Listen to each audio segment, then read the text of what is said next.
Andrew Tate has taken the internet by storm over the last 12 months. With his misogynistic viewpoints resonating with young men, it has allowed him to reach never-before-seen amounts of fame. In this video, we'll be going over the effect Andrew Tate has had on young men, specifically myself, over the last year. I'm going to give my thoughts on some of his more controversial takes. If you're some fat dude and you just had a heart attack and I don't really know you, you're going to die. The arrest. The Matrix has attacked me. And how I went from a nice, happy kid to, well, you'll see. Haram. Like most of you guys, I never actually heard of Andrew Tate before April 2022 when he started his massive TikTok run. And this is actually the first text that I ever got introducing me to Tate. I never heard of him before this text right here. I believe this was April 20th, 2022. Pretty crazy. At first, like everyone else, of course, I thought Andrew Tate was crazy. I mean, saying stuff like tap waters for brokies, women can't park, I wouldn't give CPR to my boy unless it's a hot girl. I mean, it was nuts. But I did see the genius in what he was doing. So as you guys know now, he was saying super controversial stuff at first to grab everyone's attention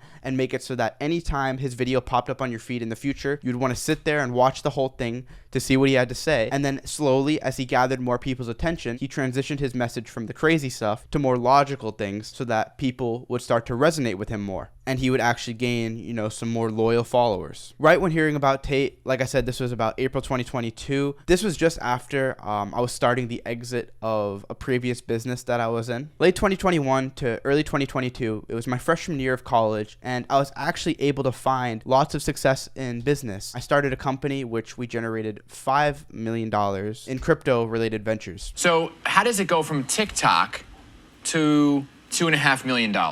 That's insane. Only 18 years old, you know, dropping out of college, having brought in this much. I basically thought I was the man. A lot of this was in NFTs. And it's funny, I remember after making my first large sum of cash, I was in New York with family when we sold out one of our first drops and I just hit 6 figures. And I remember right after it happened, I thought, when I get back to school, I'm going to have so many girls. I'm going to be the man. And funny enough, it was kind of the opposite. You know, that first month of school when I was still more of a regular guy, I was getting way more girls compared to after I made this money. And I think that I thought that, you know, having money would get me so many girls. It's because that's what, like, not just the media, but everyone says so much. Like, oh, I just need money to get girls. But honestly, it was like a reality check. Like, making money is such a small part of it all. I'll get into that more later in the video. But you guys know what Tate says about crypto kids. So I'm waiting for the next pump. I was like, bro, the problem with you is you've now been ruined for life because you're 22, you made easy money, and you think that you don't have to ever do any serious work. I was like one of those guys, just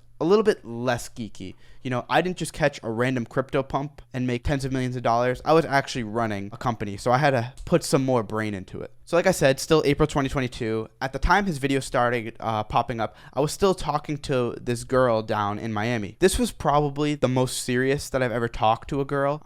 We were really close to dating. However, I messed it up with her in so many different ways. Some of the things I did was we spent way too much time together right off the bat. I mean, like right off the bat, it was like 4-hour dinners, just talking nonstop. I seemed too desperate to hang out with her, so I would ask like multiple times. If she said no, I would be like, oh, come on, come on. I didn't leave any sense of mystery in what I do. Like I said, I remember I was in Web3 at the time. And I remember this one time, I was literally explaining to her what NFTs are. You could just take a screenshot. Bruh. I could go print a picture of the Mona Lisa, throw it on.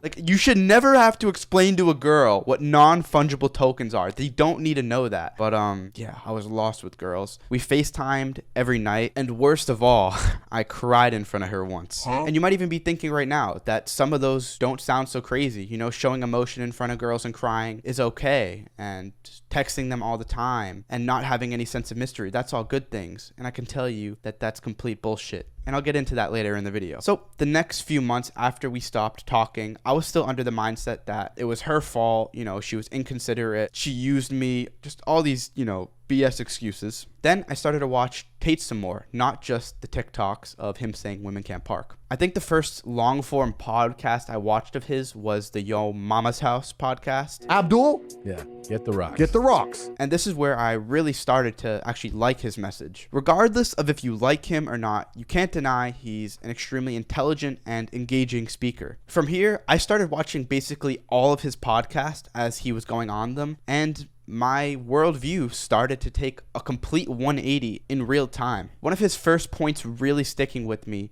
being ultimate self-accountability. You need to, as a man, adopt the mindset that absolutely everything that happens to you is completely and utterly your fault, whether it's good or bad. And the dynamics that he teaches with women. With those points, I was able to go back and look at all those things that I did wrong in that relationship before and recognize that it was my fault and not actually the girls. And that's a good thing, you know, being able to take self-accountability for something like that. That's the only way that you're ever going to grow. If you only ever blame relationships and stuff on other people, how are you ever expected to be a better partner in the future? So some of those things, like I said, spending way too much time with her and FaceTiming every night, I was giving way too much attention. You know, as a man, you need to have a value attached to your attention. And I'm a busy guy. If you give them attention all the time, that actually pushes them away. And I know in your head, there's girls watching this. You think that you want the guy to give you all the attention, but then why aren't you texting the dudes that are texting you all the time? And when you're in bed, you're dreaming of the guy that's ignoring you. And then lastly, like I said, keeping some mystery in what you do. I don't even have to explain this. I mean, you should never be explaining what NFTs are to a girl. That's the last thing that you should be talking about. Of all the things in the English language that you could be saying, that is not this is not what you should be saying on a date. So, you know, a lot of you guys have grown up in the US as well as me, and as you all know, depression is talked about greatly, especially from a young age. From the time we're little, we're taught about people becoming depressed and sadly killing themselves. Personally, I've never been depressed like others explain depression to be. However, depression does run in my family, so my parents have always been very worried about me if depression was ever going to come and strike me. This leads to arguably Tate's most controversial point: depression isn't real. Specifically, his analogy where he said, Take two men. One believes in ghosts, one doesn't. There's a loud noise in the night. The one who believes in ghosts wakes up and is paranoid, is afraid. The one who doesn't believe in ghosts goes back to sleep. It is the belief in the ghost which punishes him, not the ghost itself. If you do not believe in depression, you can never be depressed. Like I said though, I've never thought I was depressed, meaning a chemical imbalance in my brain, but I've felt depressed before, just like every other human has. The most depressed probably that I've ever been was when I was worth the most money that I've ever been, but it was while my entire company was collapsing and I was having feuds with the other founders. So when anyone would have looked at me and thought that I was on top of the world because I had this big company, and it looked like it was, you know, going great, behind the scenes it was actually going to shit. And, you know, having my whole brand attached to it and all my passion in it for the last 6 months, to see it go to shit, I was genuinely I felt depressed. Back to his point though, ultimate self-accountability is tied to this take of depression not being real. You see, what the mass media machine does is it constantly victimizes people because it knows it sets mental caps on what they can achieve. Have you ever noticed how if you're at the gym and you're going to do 10 reps of a workout, on that 10th rep, it feels really hard and like you couldn't get one more up. Yet, if you told yourself from the start you were going to do 12 reps, it would feel like that on the 12th rep, because that's where you set the mental cap for yourself. It's all just a mental barrier. I know this might be more of a controversial example, but look at the black community right now. All the media tells them is how they're oppressed. They live in a country where white men have the advantage over them, and that anything bad that happens to them is because of their race. Rather than shining light on black people who went from shit circumstances to making it, like Andrew Tate, and taking self-accountability for everything that happens to you. Now I want you to tell me, which agenda would the mass media machine push if they truly wanted success for black people? That they're constantly victims and setting caps on them, or that you take self-accountability and show them that other people like them have become successful from worse circumstances?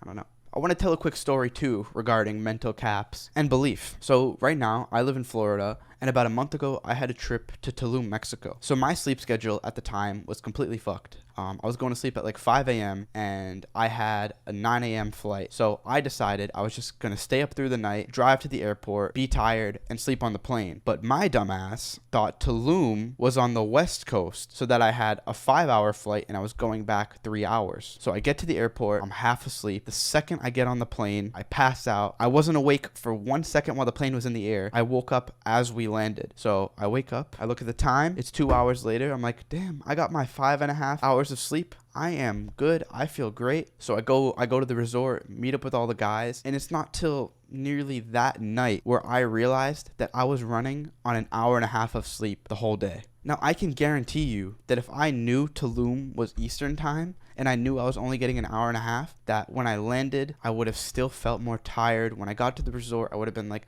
oh, I'm only running on an hour and a half. I should probably go take a quick nap, compared to that mental cap being higher because I thought I had that 5 hours. That's just a funny little story that I wanted to share that covers how belief and self-hypnosis really is so much more powerful than you could possibly think. Even right now, it's 2:30 in the morning as I'm filming this video. I'm tired. As I finished the script, I was thinking maybe I should just push this off to tomorrow when I'm more awake. And the second that thought came into my head, I grabbed myself by the balls. Get up, grab your balls! And I said, no, we're going to kill that thought. We're going to dial in and we're going to get this done tonight, because it's all about the belief. It's what I tell myself. All right, so this is about 2 months into listening to Tate. And although these mindsets might not seem like a big deal, they completely change the way you look at the world. So here, like I said, 2 months into listening to him, I'm basically fully out of my old company. I had a big feud with the other founders and it completely went to shit. Having no company, but all this new business and marketing experience that I've learned, I decided to go hard at content creation. So for those of you guys that don't know, my expertise is in short form marketing, so TikTok, Reels, and Shorts. And I knew that with this new content creation journey, I wanted to go viral as quickly as possible. So I knew that I had to find something where I could combine these short form marketing skills and a topic that would get me to go as viral as quickly as possible. So I thought of the Mom Reacts to Tate videos. This was when Andrew Tate was near his peak of trendiness. It was, I think, mid-July, and nobody else has done a Mom Reacts yet. So I basically knew that from this first YouTube video I'm posting that it would go extremely viral. Within a week, it was at over 100,000 views, which is unheard of for a new YouTuber, but it's what I do. It's pretty cool, actually, because these last 7 months since starting YouTube have been the most rapid personal growth that I've ever experienced. So if you go back to the first videos compared to now, you can clearly see how much more educated I sound, how much more articulate I am with conveying my points, and how much more handsome I am, of course. And the thing is, I hope to look at my current self in 6 months and think the same thing, because I'm constantly seeking for self-improvement. So starting YouTube, I liked some of Tate's messages, but I still didn't know how to feel on some of his takes with women. Men can cheat, women can't cheat. A man can be head over heels in love with you, ready to take a bullet for you, and still cheat on your ass. And to be honest, my honest opinion is I understand both sides. So from Tate's perspective, he's not talking about the average dude. He's talking about the 1% man, and how when you're at that status, your monogamy becomes less important because your other accolades make up for it. And his other point, which I actually do agree with, that men and women cheating isn't the same thing, because men can detach emotion from sex and do it just for pleasure. Meanwhile, sex for women is mainly emotional, which honestly makes sense, because as a woman, if you're having sex with a guy, from a natural perspective, you're taking the risk of having to hold his baby for 9 months and then raise it. Rather, as a guy, you're just spreading your seed. I know that's a simple answer, but that's how it is from the nature perspective. But then I also understand the other people's point of view, where you shouldn't be cheating in a relationship behind your partner's back and lying about it, and that as a man, you should sacrifice those desires to sleep with other women to be in a loving relationship, and especially since casual sex is so meaningless. So my final take there is, I don't want to promote men cheating, but I definitely do think that it is different between men and women. I mean, personally, I'd much rather have sex with a beautiful, in touch with her femininity, pure woman, compared to meaningless sex with a girl that I don't care about. It's not even in the same ballpark to me, to be honest. As much as Tate and a lot of us promote masculine excellence, female excellence is just as important. Let me give an example. If I was going on a few dates with this girl who I know is a virgin, and let's say 5 dates in, I know that she's into me and she's down to sleep with me. However, I just don't feel the same way about her. I'm not just gonna sleep with her and then ghost her just because I had the opportunity to. That is destroying that purity and feminine excellence that she has inside of her and putting a hard coat on her for the future. These are the girls that need to be protected, not taken advantage of. And that's the thing. The feminist movement has convinced women that sleeping around and having casual sex is a good thing. My choice! My choice! but it's actually the opposite. Since sex is so accessible to women, the empowering thing would be to tell women that only the man who loves, protects, and provides for you would be able to get access to that very sacred part of your body, not just Joe Schmo. Plus, the more women have casual sex, it makes them less likely to be loyal in future relationships, it masculinizes them, and they're more likely to be depressed in the future, which is sad, but it's true. I don't even want to be sleeping around with a bunch of random girls, to be honest. I was out the other night with some girls in Florida, and the one that I was talking to was on antidepressants, she vaped, on birth control, victim mindset. Every single guy that she's previously talked to, it was his fault. I mean, that shit is just repulsive to me. Even though I could have done stuff with her, and I know that she was down, I didn't even pursue it just because it's just not interesting. I want genuine feminine energy around me because true feminine energy is extremely powerful and it combines with masculine energy very well. Another thing is these women that are always talking about equality and double standards, which is just completely garbage. I mean, where's the equality with me getting sent to war because I'm a man if shit hits the fan in this country, where if you accuse me of rape, I have hundreds of thousands of dollars in legal fees and I have to protect my reputation for the rest of my life just for it to come out that you were lying, and then you have no repercussions, where if we're on a sinking ship, your life is more valuable than mine, where if I get you pregnant, I have no say whether on to keep or kill the baby, but regardless, you can leave me, sleep with another man, and then charge me $2,000 a month in support. I mean, where's the equality there? It's fucking garbage. But you know, I'm sure Lasan and L3L3 will find a way to disagree with me. This guy's been breastfed till he was 14 and he's 15 now and he's acting brand new. You know what I mean? Even though I feel like I'm a pretty reasonable guy, you know? Like I analyze both sides and I try to find the most logical takes. The funny thing too is women are obsessed with men like the Tates, but they just don't admit it because they can't get a guy like that. This is why movies like 365, which fuck bro, that was horrible.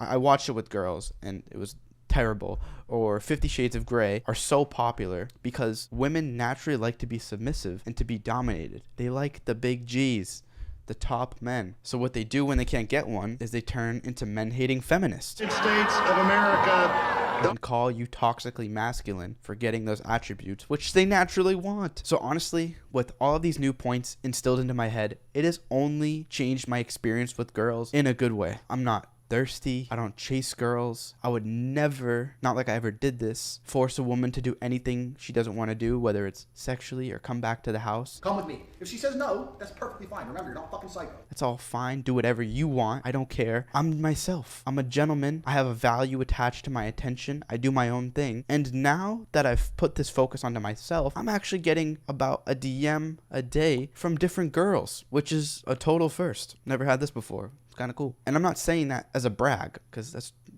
cringy brag. But my point being, if you take your focus and you put it into building yourself as a man and upgrading your character, compared to if you put that focus into going out and chasing girls, the girls will just naturally come to you. It's just a little bit of delayed gratification. And when you delay the gratification, the quality of girls that come is even better. So I don't know why everyone doesn't do this, but hey, more for us. I don't give a shit. So now, with these new mindsets instilled in me, here I am about 5 months into listening to Tate, and this is where he reacted to our content for the first time. We have Based Mom. Have you heard of the Based Mother? There's a guy who watches my videos with his mother, and she comments on them, and she's pretty based. I immediately know if it's a hit piece or some bullshit video, or I know if it's a good video, just from what they look like. I gotta say, here at this point in my life, he's already changed my mind in multiple different ways. So to have him reacting to our videos, it was honestly a really, really cool experience. I remember before I even started YouTube, I knew a guy that has met Tate, and I thought that was so cool. So then to a few months later,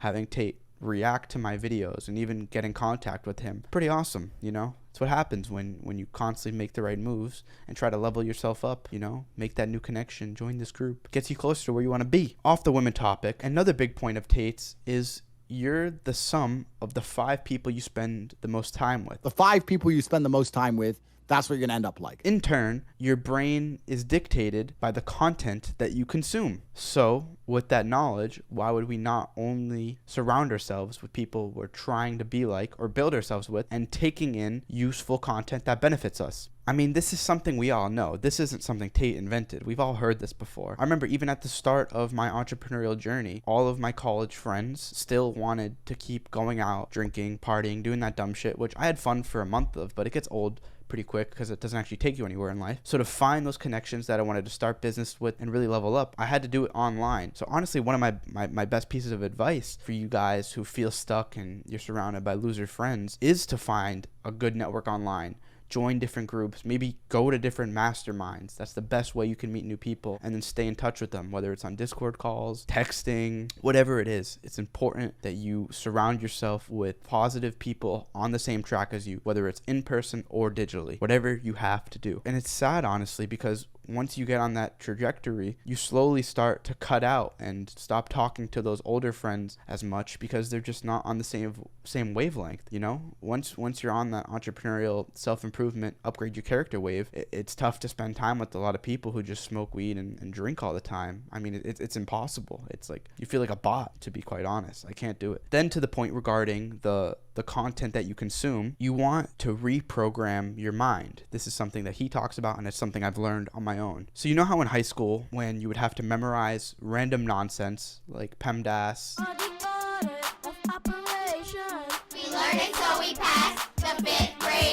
the capital of every single state, all this BS. Well, I have been retraining my brain in the same way, but just with useful knowledge. So now when I'm walking my dog, or when I have my headphones in, or have something playing in the background, rather than it being some garbage video that doesn't teach me anything, I switched it to educational speakers. I turn on a podcast of people that I aspire to be like. When I do listen to music, I'm aware of the type of music that I'm listening to, so that garbage doesn't seep into my subconscious. So if you look up to Tate, for example, and you want to have that type of lifestyle, I would recommend listening to a lot of his podcasts. That way it's almost like you're surrounding yourself with him and you're adopting that healthy mindset. Let's think about this for a second. Imagine you only listened to what the media told you to do. It's truly the sheep's way. Study hard, go to college, and get in debt for a practically useless degree. Save your money, which they print more of every single year, and it becomes more useless. If you're depressed, it's probably because of a chemical imbalance, so you should take pills to help cure it. Get every single jab that they tell you for every single disease, regardless of if it affects your health or not, if you got it. During the scamdemic, gyms are closed, but liquor stores are open as necessities. If you're a 10-year-old who can't focus in school and sit in a classroom for 8 hours a day, you should take focus medication because there's something wrong with you. As a man, it's not important to be strong, and you should be in touch with your emotions. Kids can decide if they feel like they want to be the other gender. I mean,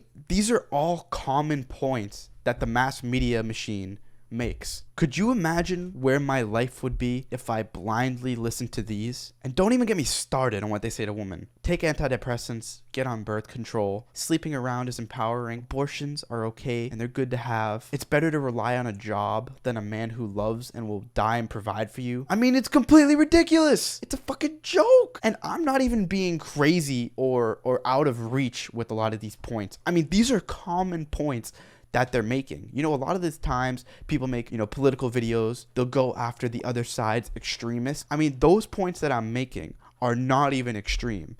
That's just common of what they tell you to do, which is insane. Enough of that shit. I know I said this before, but this take is my favorite of Tate's and probably the most life-changing. Analyze the chessboard and make the best move possible regardless of your position or what you feel like. It's very rare that you look at the chessboard and go, the best thing I can do right now is jerk off. I mean, this has completely changed the way that I look at business and basically everything. I mean, I've been in points of business where it seems like everything is completely falling apart and I'm fucked. But if you look at life like a chessboard where you can analyze every potential move you could make, everything you do is a potential chess move. So you see the business going to shit. All you have to do is analyze where stuff is going to shit and then what pieces you have to move, what things you have to do to fix those problems. And at the end of the day, 99.9% of the time, there's a fix to those problems and there's something you can do about it. It's just most people have the helpless mindset, so they let it all collapse in front of them. Even with any business of mine, if it's going well, that's how I look at it. I think, okay, conversion rates are at 4%. How could we get this up to 4.5? It's like you analyze everything, and this is what makes business so fun.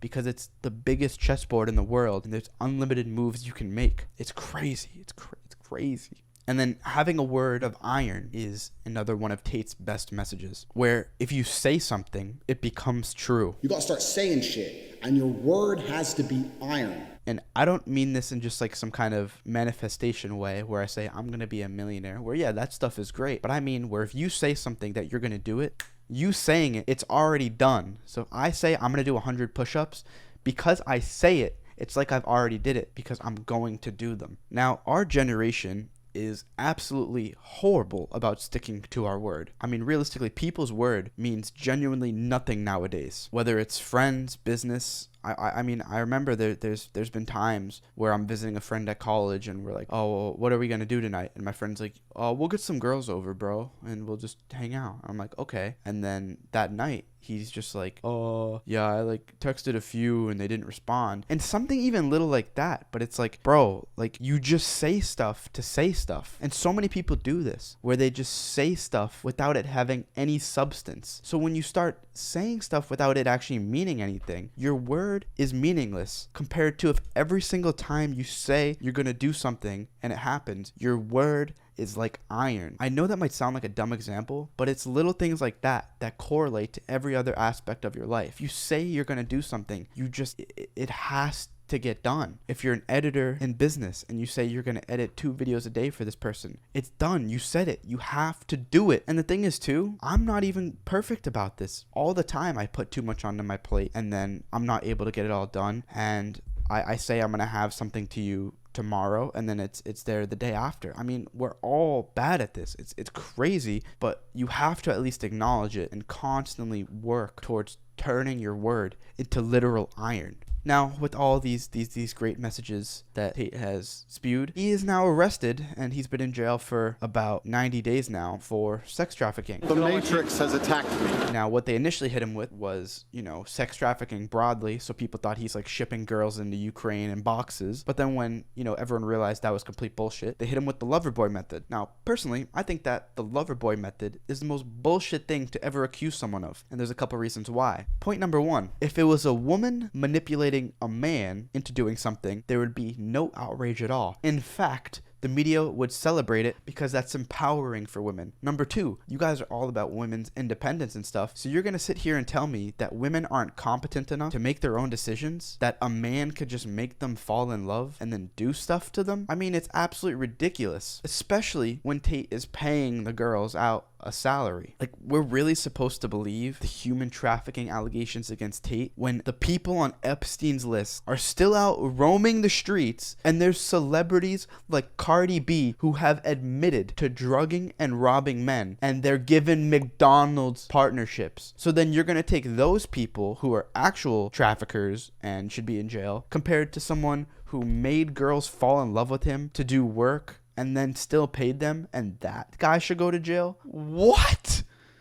Whatever. You know the true reason why Tate's in jail? I'll tell you. Because this whole shit would not work if everybody listened to him. The one thing about Tate's message that makes the most sense is the Matrix, because none of it would work if everyone had free minds. You need these people convinced that their time is worth $10 an hour to flip burgers. You need these men depressed so they can't stand up to the bullshit in front of their eyes, having to pay taxes while you're printing more money at the same time. You need this, or else none of it would work. You see, YouTube won't even give me a plaque, which just shows that I'm doing something right. You think the platform that gives fact checkers on every post about the scamdemic or 7-Eleven not giving me a plaque would mean I'm doing something wrong. Nope. Opposite. I'm seeking truth. When depression tubers like Lasan and L3L3 are shoved down your throat, life's too short to exercise. I'm just gonna be honest. And I'm the one that's suppressed, that's how you know I'm doing something right. So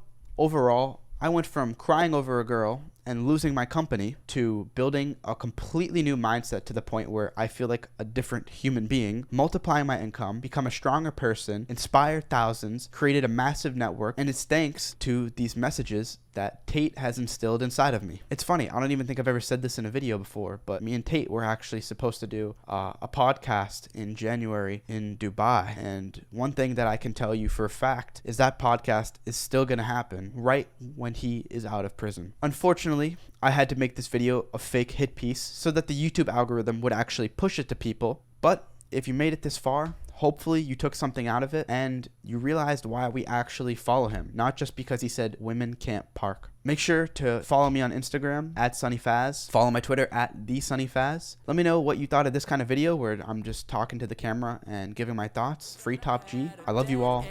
I'll see you later.